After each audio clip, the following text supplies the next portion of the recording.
Ma présence en face de la statue du grand maître de la Renaissance égyptienne, Rifat al-Tahtawi, n'est pas par hasard.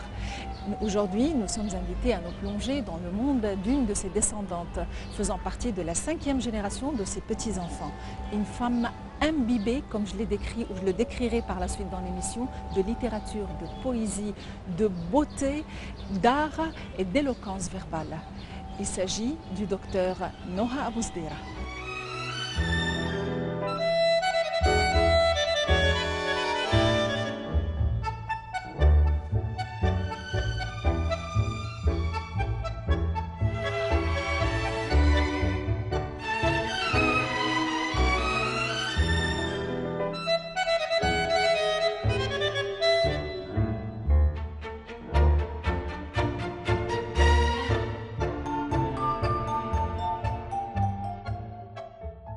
Docteur Noha Abouzdera, vous êtes une femme imbibée de littérature, de poésie, de traduction aussi. De surcroît, vous êtes une des descendantes du grand maître de la Renaissance littéraire égyptienne, de la littérature et de la littérature comparée et de la traduction, le grand Rifat al-Tahtawi. Donc, parlez-nous du début de la trajectoire. Pourquoi est-ce que vous avez choisi de vous orienter vers la littérature? Bon, tout d'abord, c'est la famille. C'est le rôle de ma mère surtout, parce qu'elle elle est la petite fille à Rifat al-Tahtawi. Donc de la 4e génération. Moi, je fais partie de la 5e génération. Rifat al-Tahtawi, comme vous le connaissez très bien, c'est le père de la Renaissance égyptienne. Il a vécu au moment du règne de Mohammed Ali au 19e siècle et il a fait partie des premiers boursiers en France. Et là, il était obligé d'apprendre la langue française et de se mettre à écrire plus tard. Il s'est mis à écrire en français et il a commencé son projet de traduction. Il avait le projet de traduire 1000 livres. Et dans tous les domaines, suite à ce projet, il a opté pour la fondation de la faculté d'Al-Sun de Ain Shams en ce moment. Donc je fais partie de cette famille qui s'intéressait énormément à la culture d'une manière générale, mais surtout à la culture française et francophone. Donc, du moins dans votre cas, on est sûr que ce n'est pas une question de pourcentage au bac, mais votre choix a été fait délibérément de par le fait d'avoir un héritage aussi riche dans la famille. Donc en 1984, j'ai commencé la première année au département de langue et de littérature française à la faculté des lettres de l'Université du Caire. Ensuite, j'ai réussi, j'ai obtenu ma licence S lettres françaises en 1988. Et là, heureusement, j'ai été nommée assistante au département. Et à partir de cette date-là, j'ai commencé à travailler en littérature française et comparée. J'ai commencé, j'étais boursière en France en 89 et j'étais l'étudiante au professeur docteur Amina Rachid et je suis fière d'être son étudiante, que ce soit en magistère ou en doctorat. La littérature comparée m'a passionnée. D'abord, comme c'est la conviction de ma famille, c'est d'être tout le temps entre la littérature française et la littérature arabe, particulièrement égyptienne. Donc j'ai continué dans ce domaine-là. J'ai pu soutenir mon magistère en 95. Ensuite, le sujet de la recherche était sur l'autobiographie comparée. Donc je travaillais sur Taha Hussein en ce qui concerne le côté arabo-égyptien et sur la littérature maghrébine en ce qui concerne le côté français. Et j'ai continué. Pour ma thèse de doctorat, j'ai travaillé sur le récit d'exil. L'exil égyptien qui était représenté par l'auteur Tahir et Mourid al-Barghouthi, c'est la littérature palestinienne. Et du côté arabe, voilà en ce qui concerne le côté arabe. Du côté français, j'ai travaillé sur, encore une fois, les auteurs maghrébins, sur la littérature de Mustafa Tlili et de Abdelkébir El-Khatibi. Et par la suite, j'étais nommée maître de conférence au département.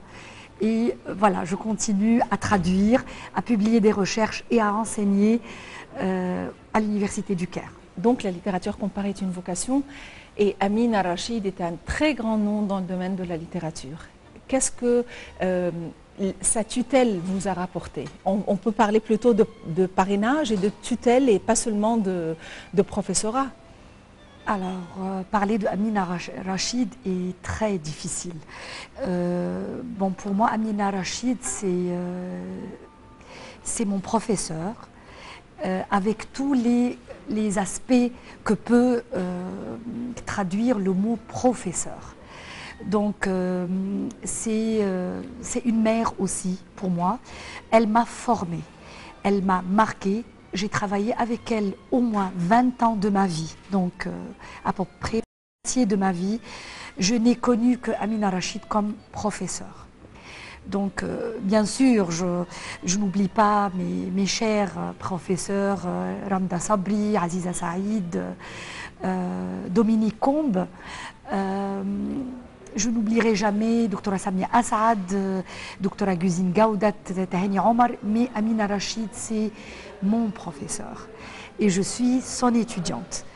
Elle m'a formée de A à Z, elle m'a marquée. Si je peux dire qu'aujourd'hui j'arrive à enseigner la littérature française ou la littérature comparée ou même la traduction, c'est grâce à elle. Je resterai toute ma vie reconnaissante à Amin Ar-Rachid. Avec elle, j'ai tout appris, j'ai tout approfondi. Elle est la première à m'enseigner les grandes valeurs humaines. Les grandes valeurs de la littérature comparée, comment accepter l'autre, comment se rapprocher de l'autre,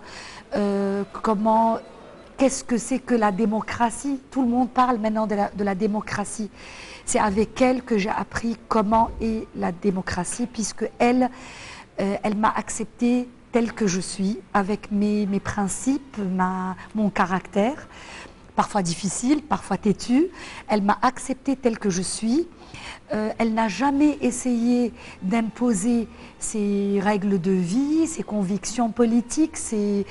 Elle m'a appris comment accepter l'autre. Et elle a commencé par elle-même. Elle m'a acceptée telle que je suis, musulmane, voilée.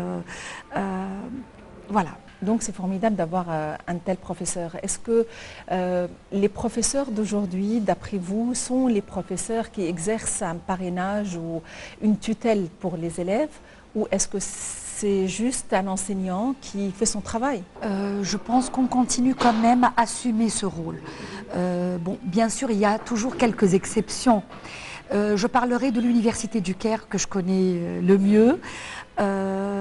D'une manière générale, à 90%, les professeurs, et même avec les nouveaux professeurs, la nouvelle génération, continuent à exercer et à assumer ce rôle. Si je veux continuer dans cette voie-là, c'est pour transmettre ce que j'ai appris de Amin Ar-Rachid, ce que j'ai appris de mes professeurs.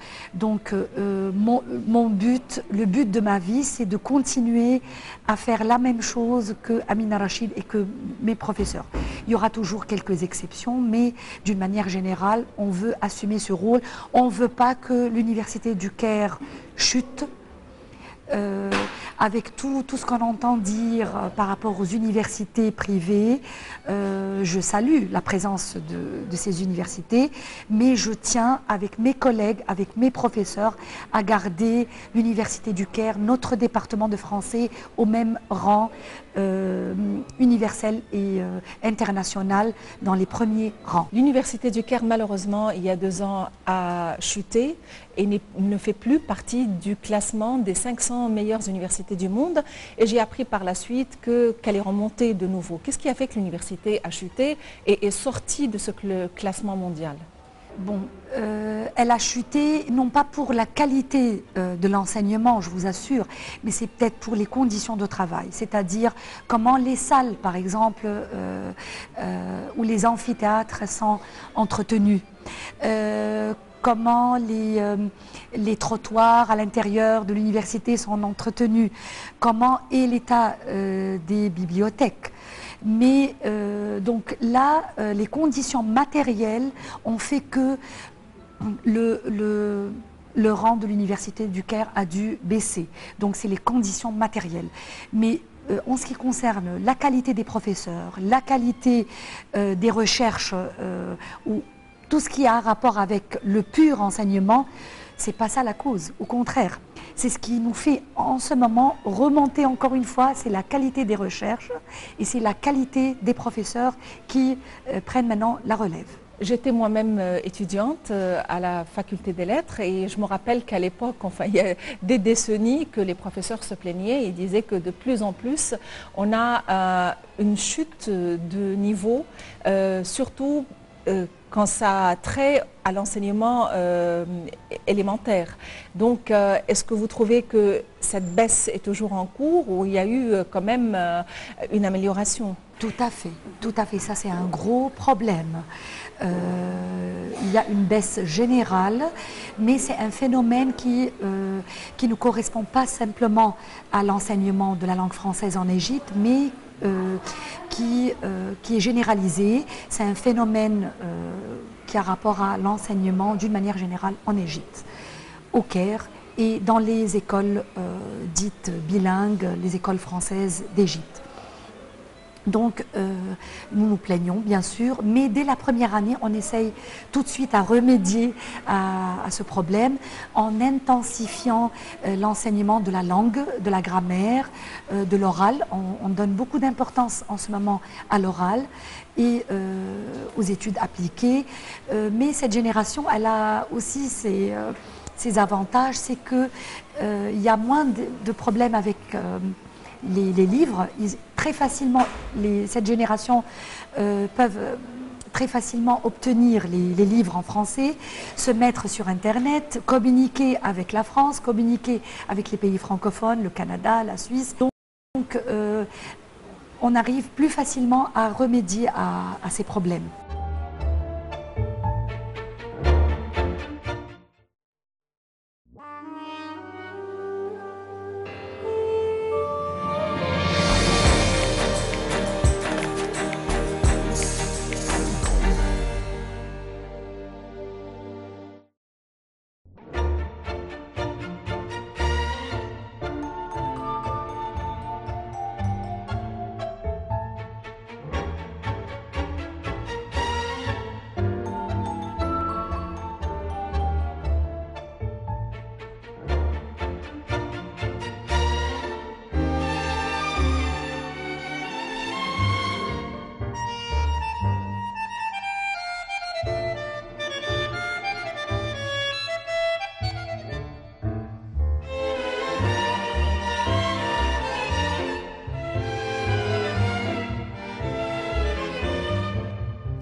Je sais, Noha Abou-Sdeira, que vous aimez la poésie. Vous-même, en tant qu'étudiante, vous avez participé à des soirées poétiques, vous avez récité de la poésie. Qu'est-ce que ces souvenirs vous rapportent? En tant que souvenir, donc c'est un souvenir inoubliable. Parce que vraiment, ça c'est le côté qui est très privé, très personnel. C'est ma passion. Réciter la poésie et non pas simplement lire comme ça, mais réciter devant le grand public en chantant les poèmes, c'était ma passion. Et donc c'est un souvenir pour moi inoubliable. J'ai essayé de travailler un peu ce genre d'activité culturelle avec mes étudiants, mais je ne sais pas, avec cette génération, ils s'intéressent beaucoup moins à la poésie qu'aux autres activités culturelles. Ils préfèrent se mettre sur Internet, consulter des sites, se mettre sur Twitter et autres, que d'exercer autre chose. mais la poésie restera ma passion. C'était précisément des spectacles tenus et montés par Dr Guzine Osman, qui est professeur de poésie. Je ne sais pas si on tient toujours de tels spectacles. Est-ce que vous trouvez que l'ère de la technologie, Twitter, Facebook et autres, ont fait que les enfants, les étudiants se sont éloignés davantage de la poésie, qui n'est pas tellement tangible et concrète dans leur vie? Oui, malheureusement, c'est comme ça.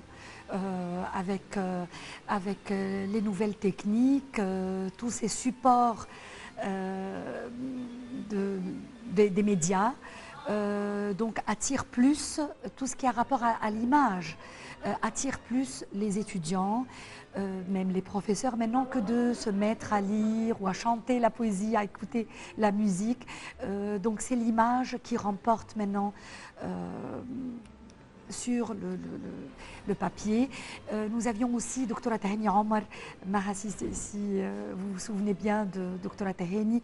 Il y a d'autres professeurs, Salma Moubarak bien évidemment, mais on essaye, mais il y a peu d'étudiants qui s'intéressent à ce genre d'activité, mais ça reviendra. Je suis sûre que ça reviendra. Mais d'un autre côté, est-ce que vous trouvez que ces outils technologiques ont fait que les jeunes sont devenus plus politisés? Parce qu'à l'époque, la politique, c'était le contraire, elle était très éloignée, il fallait suivre les journaux délibérément et lire, chercher des livres en politique. Mais maintenant, sur Facebook, sur Twitter, on ne fait que parler de politique. Est-ce qu'ils sont plus intéressés en politique à présent? Ils sont plus politisés, justement, surtout après la révolution de 25 janvier. Ils sont plus impliqués et la nouvelle génération de 20 ans, donc de nos étudiants, sentent très profondément et ont ce sentiment très fort d'appartenance d'abord au pays, d'appartenance à l'université, et que le temps qui vient, c'est à eux de le transformer, c'est à eux de construire le nouveau Égypte. Donc ils sont plus politisés, ils sont plus informés, ils sont en plein dedans, dans l'information, ils participent à l'action. Donc ils ont cette chance-là de faire partie de tout ce qui se passe en Égypte actuellement. Et au niveau de la révolte, est-ce qu'ils se révoltent après la Révolution? Ils se révoltent plus. Ils vont même voir le doyen peut-être chaque semaine pour dire non, on n'aime pas cette matière, il faut changer tel cursus. C'est vrai qu'on n'a plus les mêmes visages, on n'a plus les mêmes étudiants, ils ont beaucoup changé. Heureusement. Est-ce que vous avez senti ce changement juste après la Révolution, au bon milieu de l'année, parce que, étant donné qu'elle s'est déroulée le 25 janvier, donc au mois de février, il y a eu un changement subit? Tout de suite. Et là, peut-être pas à la faculté des lettres, mais surtout à la faculté des masses communication. Il y avait les tentes des étudiants. Ils ont interdit à l'ancien doyen d'arriver à son poste, d'arriver à son bureau. Et ils ont réussi, au bout de 2 mois, de suspendre même les cours. Donc peut-être la faculté qui a été la plus touchée, c'était la faculté des médias. Et puis cette année, c'est les autres facultés. Est-ce que vous pouvez m'effectuer une comparaison entre les étudiants de la génération de votre père, votre génération, et les générations d'aujourd'hui? C'est une question très difficile à répondre. Donc avec la génération de mon père, ils étaient peut-être plus sérieux, plus assidus et plus dévoués. Ils n'avaient que ça à faire dans la vie. C'est la génération, disons, de Nasser. Ils étaient plus politisés, peut-être plus que la génération actuelle. Ils aimaient plus la lecture. Ils n'avaient que ça dans la vie, de vocation dans la vie, que de finir les études pour pouvoir travailler. Avec ma génération, ça va encore. On avait ce respect aussi énorme pour nos professeurs, le respect du savoir, des sciences. On avait beaucoup de mal à obtenir l'information. Il fallait voyager, avoir une bourse comme Rifat Tahtaoui d'ailleurs, pour se rendre en France, pour aller à la Bibliothèque nationale, Georges Pompidou, aller sur les étagères, fouiller, avoir la poussière dans les mains. Donc attendre 3 ans pour pouvoir partir, 1 an pour s'inscrire dans une université française. Donc on avait vraiment du mal. Envoyer les lettres, attendre 1 mois pour la réponse d'un professeur en France. Alors qu'avec cette génération, ils ont tout. Ils ont tout. Ils ont les professeurs, les bouquins, les livres, Internet, ils communiquent, ils sont sur Internet. Préparer un exposé, ça prend 2 jours, 3 jours. Ils ont tous les documents, tous les professeurs, tout est en ligne, mais ils sont plus paresseux, moins enthousiastes, moins sérieux, mais ils sont plus intelligents. Peut-être plus professionnels sur tout ce qui est informatique, donc plus de chance. Est-ce qu'on peut dire que suite à cette révolution informatique, les thèmes des thèses de doctorat et les modalités de présentation ont changé?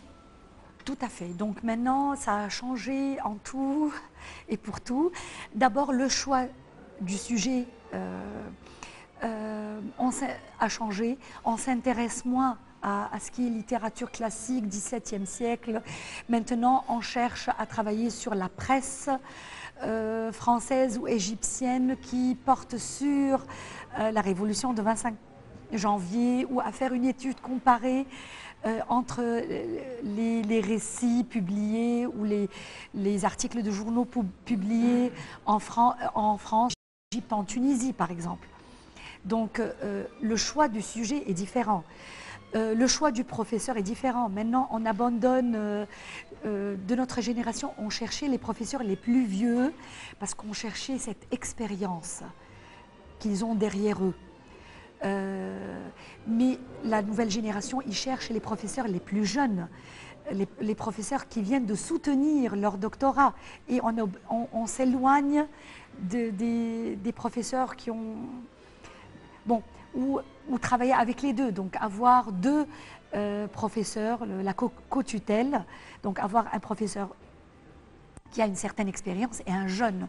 Donc le choix du professeur, le choix des thèmes, donc les thèmes d'une actualité, et au bout de 2 ans, l'étudiant il a fini sa thèse, il a terminé la rédaction, parce qu'il a tout sous la main, les documents, les bouquins, les articles publiés, alors que nous, on passait entre 5 et 7 ans entre la recherche, trouver les livres et la rédaction.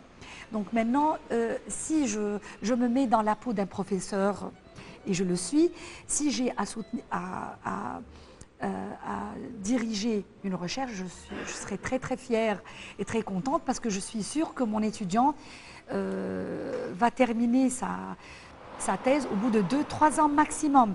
Mais en tant que professeur, je pleure un peu sur les jours et les nuits passées à attendre l'arrivée d'un livre au bout de 6 mois ou attendre un voyage ou une bourse pour pouvoir voyager. Donc j'ai perdu énormément de temps de ma vie pour faire la recherche. Voilà. Mais c'était peut-être du défi qui vous a rapporté quand même, qui vous a imprégné. Oui. Bon, parfois, je dirais peut-être pour répondre à votre question, si c'était à refaire, je referais comme Aragon le même chemin.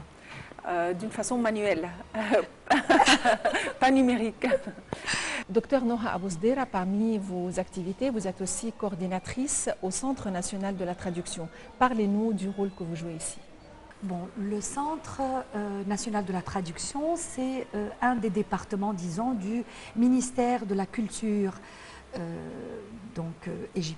égyptien, qui s'intéresse donc à répandre la culture. Dans les 2 sens. Donc la particularité du Centre national de la traduction, c'est qu'il répand la culture, mais dans les 2 sens, c'est-à-dire on traduit des livres dans tous les domaines possibles, comme quand c'est possible, bien sûr. Et jusqu'à aujourd'hui, on traduit à partir de 34 langues étrangères. Et disons de langue source. On ne traduit pas de seconde main ou de seconde langue, mais on va à la source et on traduit. Le Centre national de la traduction avec le ministère de la Culture et l'UNESCO s'intéresse énormément à travailler, à faire des recherches et à traduire tout ce qui porte sur les traductions telles que Al-Mawalid, le Moulid et les pratiques soufistes et les pratiques populaires du patrimoine égyptien. Et qui sont ces traducteurs? Parce que je vois parmi les livres, il y a un livre sur le théâtre égyptien, le théâtre ancien, traduit par Sarwat Okasha, qui est journaliste et écrivain. Est-ce qu'il faut que ce soit des écrivains, des hommes de lettres qui traduisent les œuvres des scientifiques ou de simples traducteurs? On ne peut pas dire, il ne faut pas exiger qu'ils soient des littéraires, forcément, mais ils doivent être professionnels. C'est-à-dire, ils doivent avoir une formation à un moment ou à un autre, une formation, disons, littéraire, mais ils doivent être surtout professionnels et des traducteurs de qualité. On n'accepte pas ici des traductions qui... d'un second degré, mais il y a des traducteurs renommés, spécialistes et professionnels, et il y a des personnes qui font la révision, et la traduction même passe par plusieurs étapes pour bien vérifier que la traduction est authentique, honnête et qui respecte les exigences du centre.